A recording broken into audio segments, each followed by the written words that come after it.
Upanishad says, prior to any other religion in the world, this Atman is Brahman. That is the revelation of the rishis. That is the gift of India to the world, to the universe, to all the galaxies. That this Aya Atma Brahman.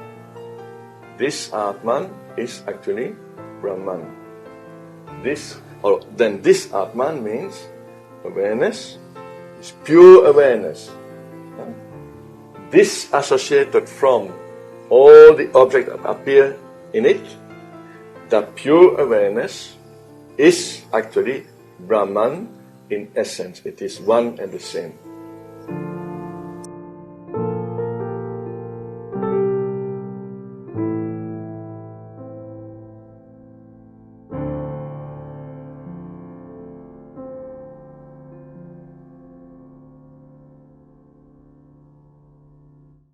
Upadesha Saram. This is really a modern Upanishad. This is the essence of Vedanta, the quintessence of the Upanishad. In 30 verses, everything is said about all major yogas. That is the first part, the 15 verses. And then the next 15 verses, we go deep into the meaning of self-inquiry, the method and the fundamentals. And now I have some extraordinary news to share with you. That is verse 16. Verse 16, for me, is definitely the heart of this Upadesha Saram. Upadesha Saram means the essence of spiritual instruction, Upadesha. And this, the second part of the verse 16, that is the essence of the essence. That is truth. That is the end of all religions, the end of all beliefs, the end of all yogas. So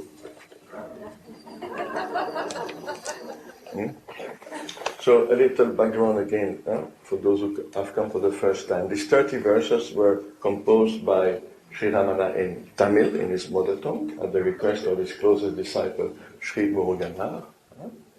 And Bhagwan translated these 30 verses later on into 3 more languages, Sanskrit, Telugu, and Malayalam. So we have 4 versions of the same teachings. So there's no excuse to say that it is a little vague or you are not sure about the meaning. You have 4 versions. So it is extremely precise.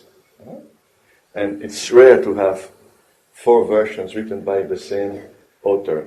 And this teaching comes directly from his experience. It is not based on any reading. But the concepts that Bhagwan uses come from the tradition. And so he has used the concepts, the philosophical dictionary of Advaita Vedanta. He recognized from his own direct experience a formulation in Advaita Vedanta that was completely matching with his experience. So he adopted this philosophy as a mode of expression, a vehicle, a skillful means. You understand? So these concepts, this philosophy, is only a pointer. Don't get stuck in the philosophy. Don't go now for a PhD in Advaita Vedanta, please. This is only a pointer. Don't get stuck in the pointer. See what the concepts are pointing at. And it's so simple, so obvious, that any ordinary human being with an ordinary IQ can come to the recognition. So we need some understanding. That is true for the path of Jnana. Some understanding is needed. For the path of Bhakti, your heart is needed, your devotion, your love, your surrender. But in the path of Jnana, surrender is also important, but you need a level of understanding. Now, I said the 15 first verses, Bhagwan has embraced all the major yogas and has picked up here and there the essence, the culmination of these yogas. We have seen that. And all these yogas can be seen as an introduction, as the preliminaries to come to the path of Jnana. It's not that these yogas cannot take you to liberation, definitely. Whatever purifies the mind, and whenever surrender is there, any path will take you to liberation. There are so many examples of great sages, realized sages, who have walked on those paths. So there's no doubt about that. But here the focus is on the path of Jnana in reference to other paths. What is the relation? So the relation is that all yogas can be seen as a preparation. So if you have been walking on this path for years and years, it's not a loss of time, because that was the preparation. And the path of Jnana will be a short path for you, because the other yogas have prepared you. We are not saying that the path of Jnana is the highest, the supreme path. No. But definitely it is a direct path. It is a short path. If you are ready, it is very short.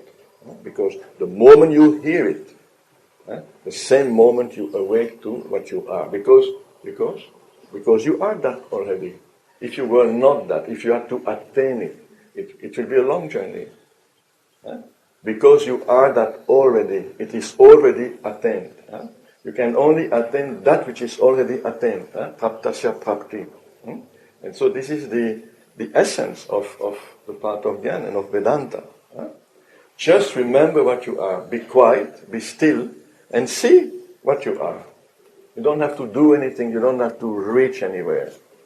Just be yourself. Stop all your efforts, because the effort is of the mind. When you stop the efforts, you stop the mind. By stopping the mind, you see directly your true nature. The mind was the impediment, the barrier.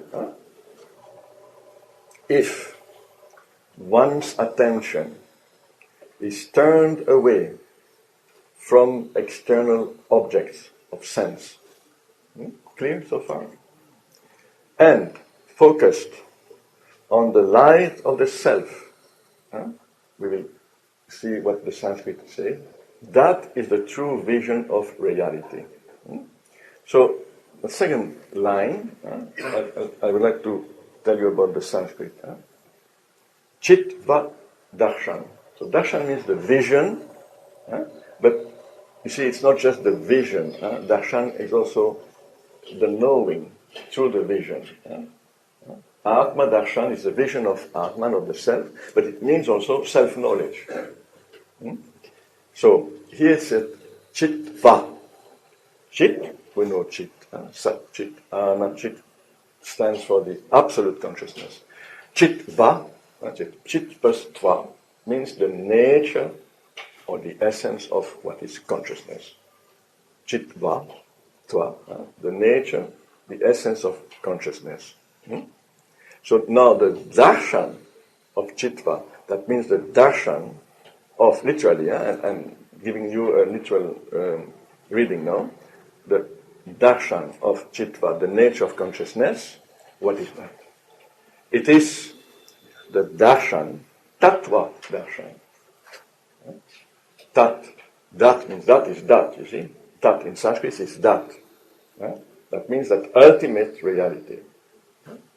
That means Brahman. Tattva, that means the nature of truth. We can just call it the reality or truth. Tattva can be translated as truth in English. So, you see, the vision of the essence of consciousness or the nature of consciousness is the vision of truth. This is final. This is the beginning and the end. Everything is said in one sentence. The second line here of this verse. Tattva, that means truth. The knowledge, the direct knowledge, the true vision of truth is actually the knowledge of consciousness. Now, if consciousness is the truth, are we far away from it? Are you a conscious being, or are you totally inert, like a corpse? Are you aware that you are aware? So then if you are aware that you are aware, you are very close to the awakening. Because remain there. If you know that you are aware, just remain there. Don't add a story. That awareness is the shining of consciousness in you. It's a manifestation of consciousness, isn't it?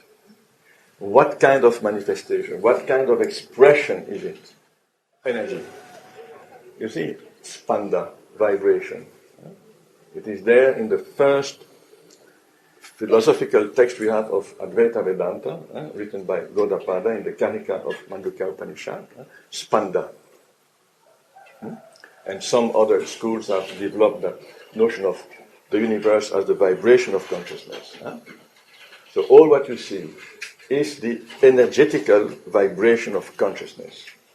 So Sri Arunachala is the external energetical form, the visible form of the invisible consciousness.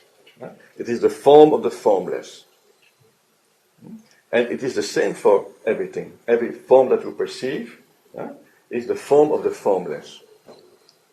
All what you see is consciousness as vibration, an energetical vibration. Is that the only way consciousness manifests? What would be the difference between you as a human form and the form of a mountain? What is the difference? Awareness. So what about awareness? Localized consciousness, yes. You see, some form have this ability, this privilege perhaps, to reflect consciousness, so that consciousness that appears in those forms is a mode of manifestation of consciousness that we call awareness. Or for the languages which don't have this possibility of two words, conscious awareness, conscious attention. Now, that conscious attention, what is it ultimately? Essentially, consciousness. But in its own expression, is it infinite? Is the expression as awareness infinite? No. Is the essence infinite? Yes. So now here we have the keys. Awareness is the subtlest and the earliest expression of the infinite consciousness that is tattva, the truth. So that which is shining in you is the ultimate infinite absolute consciousness, shining as awareness, that mode of reflected consciousness, Chidabhasa. That reflected consciousness, because of this reflection, has assumed some apparent limitation. And what is this apparent limitation? First of all, it is local, and what more? It is? Okay, our friend has said, like, there's a separation, yes. That consciousness seems to separate what? A subjective pole from an objective pole. Because that is the purpose of awareness. That awareness is an instrument of the Shakti, the cosmic Shakti, the evolutionary force, that individual apparent entities are now sentient entities because they are penetrated by this awareness, which allows them to see other forms. Therefore, you can cross the highway, the national highway, in front of the ashram. You see the use of this awareness. It's part of the whole evolutionary process. We don't want to know what will come later, but at this point of evolution, that infinite absolute consciousness manifests as a local, subjective, objectifying consciousness, that is awareness. Now, what therefore is the gate towards the knowledge of the truth? Awareness itself. Awareness is the gateway. But because that awareness is already that infinite consciousness, is it really a gate? A gate separates two rooms. Huh? You come from one room to another. Are you going to another room if you abide in awareness? No, you are already in the royal room, in the sanctum sanctorum.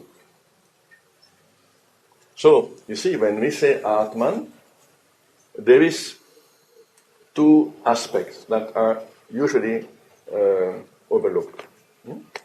Atman stands for this awareness, reflected consciousness on the local level, Turiya, the fourth state, because that awareness definitely is prior to all the states of the mind. Now, if that consciousness reflected at the local level, what we call awareness, we call it fourth state, that awareness comes from where? It is reflected absolute consciousness. So you see that even prior or beyond the fourth state, there is that which we call beyond the fourth state, and that is, in Sanskrit, Turiyatita. Beyond the fourth state, that is the absolute reality. So the absolute reality is shining within you in the form of awareness. In other words, the truth is shining in you in the form of awareness. So now, what are you going to do if you aspire to know the truth, and truth will set you free? What are you going to do? What will be your practice? Remain there. And that means do not remain in the objects of awareness. That is mind entertainment. Because your awareness will go either on objects of pleasure, or the mind will avoid the objects of displeasure. And when the objects have no importance for you, what do? You don't dwell on them, because they are of no interest for you.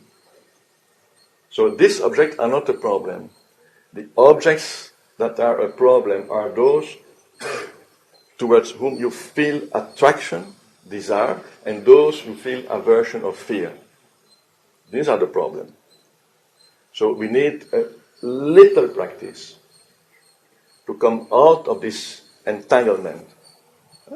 You can't do it absolutely, because for that you need the clear vision of what you are, then it's finished.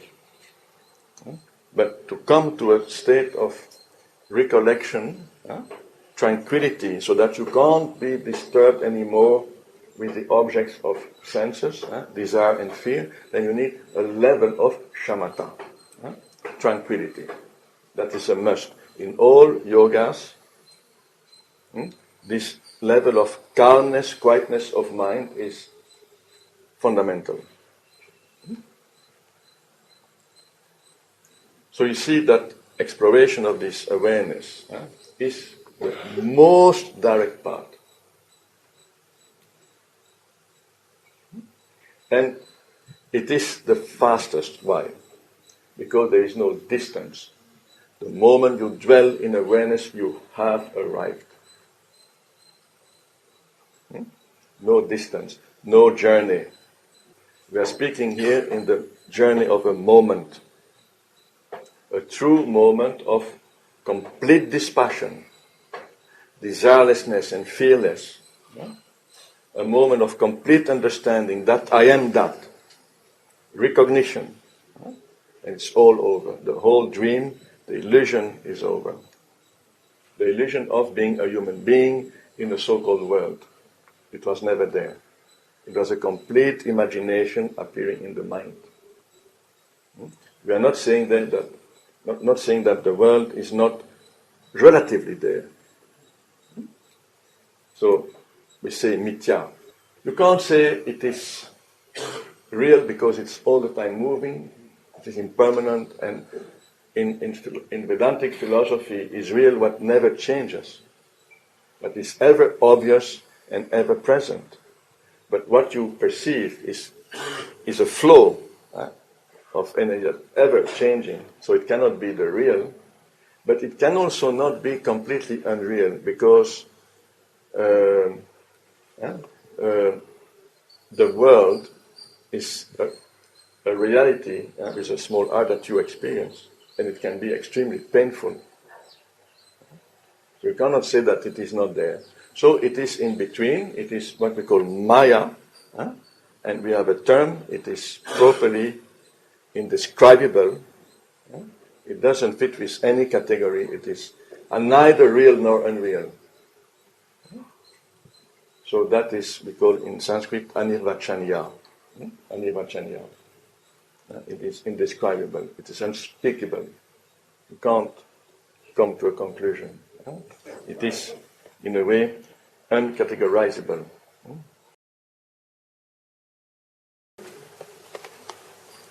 If one attention is turned away from external objects of sense, so the first step, the very first step is to turn away our attention, here it is mind, chitta, from drishya. Interesting, because we have a great short treatise in Vedanta. It's called Drik Drishya Viveka. Viveka, the discernment between Drik, the seer, and Drishya, the seen. Because here is the confusion for most human beings. You take the seen for the seer. I explained that. To differentiate between you as a perceiver, the human person as the perceiver, from what is perceived, say, a landscape. That I think everyone can do. You are the subject, the perceiver, the observer, and something is observed there. We agree? But here, something is overlooked. You say you are the perceiver as Mr. or Mrs. such or such. What about that? Because what about your body? Your body also you perceive. So there must be a perceiver that is prior to the body, because the body is a reality that is perceived. We agree? Now what about the mind? Same, because you also can perceive the thoughts, perceive the emotions, perceive the memories, perceive all imagination. So therefore, the real perceiver, the drik in Sanskrit, the real seer, is prior to body and mind.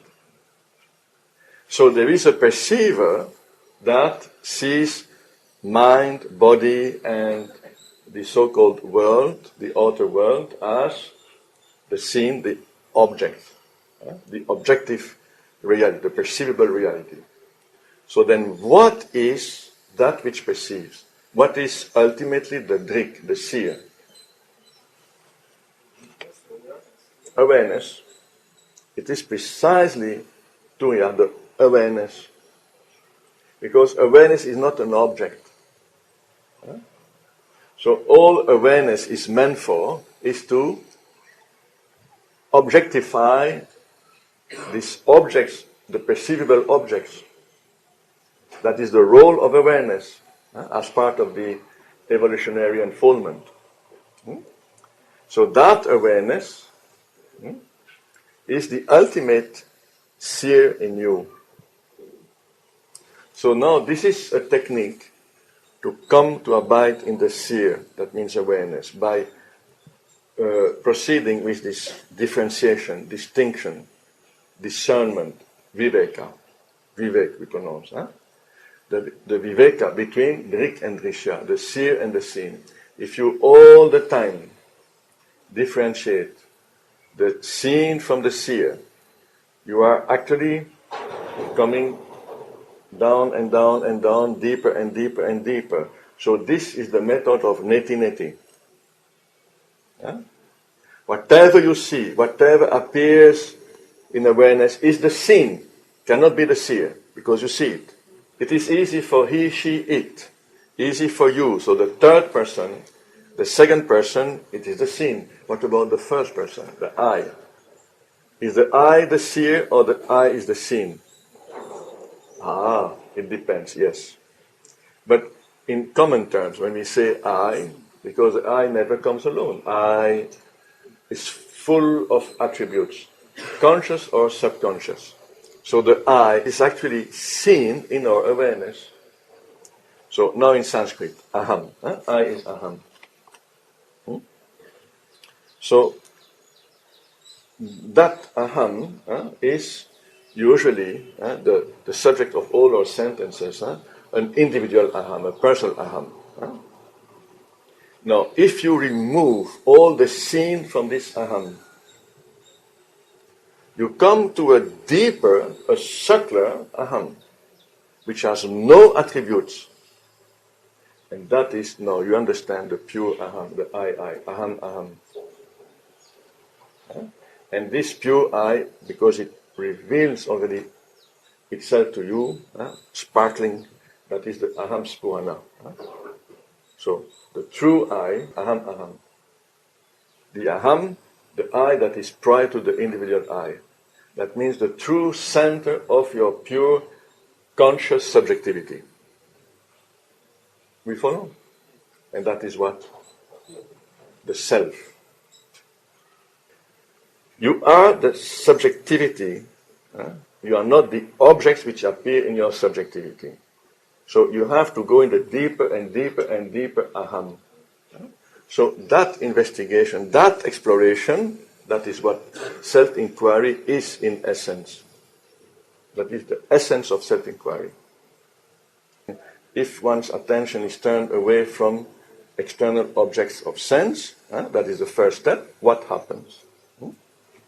If you now, you focus your attention on the pure I, that is Atman. So, yes, we were there, Atman. Atman has two aspects, but that's a way of speaking because, we are trapped in a language. It's not that Atman has two aspects. Atman is absolutely one, and Atman is all there is. But now we need, because the full confusion, we need to cut into different aspects, that which is seamless, uncuttable. So, Atman is not only the pure awareness appearing here, but the absolute consciousness that is the source of this awareness. And that is why the Upanishad says, prior to any other religion in the world, this Atman is Brahman. That is the revelation of the rishis. That is the gift of India to the world, to the universe, to all the galaxies. That this Aya Atma Brahman. This Atman is actually Brahman. Then this Atman means awareness, it's pure awareness. Disassociated from all the objects that appear in it, that pure awareness is actually Brahman in essence. It is one and the same. So you see, the word Atman can mean either the awareness, the Tuya, but it means also the Tuyatita.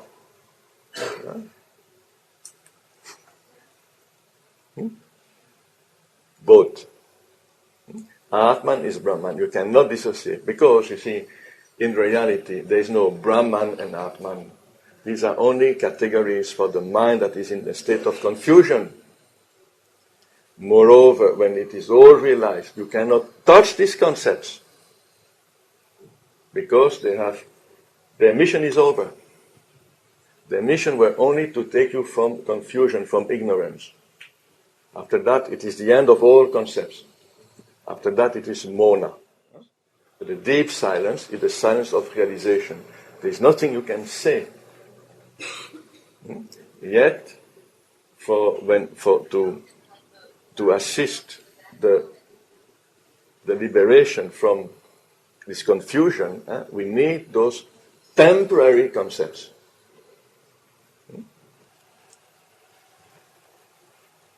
So the first thing is to withdraw our attention from the external objects of sense, to bring the attention to this awareness exclusively.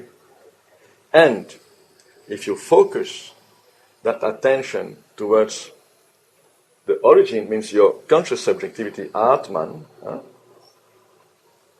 And here the verse is saying that the light of the self, but the Sanskrit say Chitva Darshan. That means the nature of consciousness. And that is Tattva Darshan, the essence of truth, the vision of truth.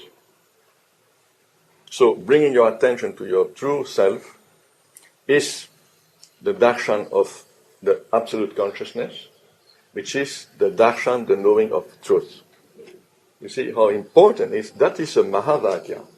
That is an Upanishad of the 20th century. That is the Vedic message, alive today, uttered by a sage of today.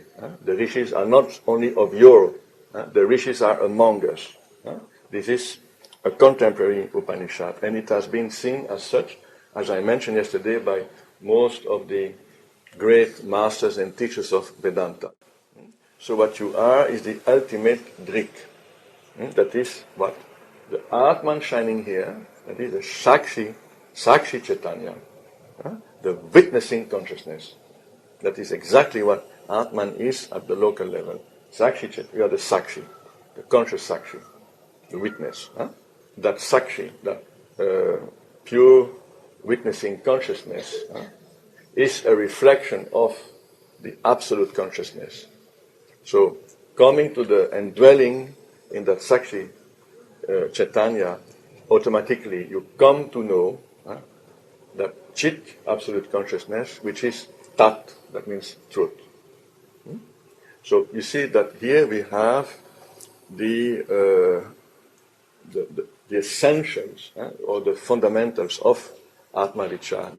Though the core of your being, the heart of yourself, is this pure consciousness here, that we also call the I am. Yet, what you really are is the Nirguna and the Nirakara. So you are beyond the Sakshi Chaitanya of this awareness.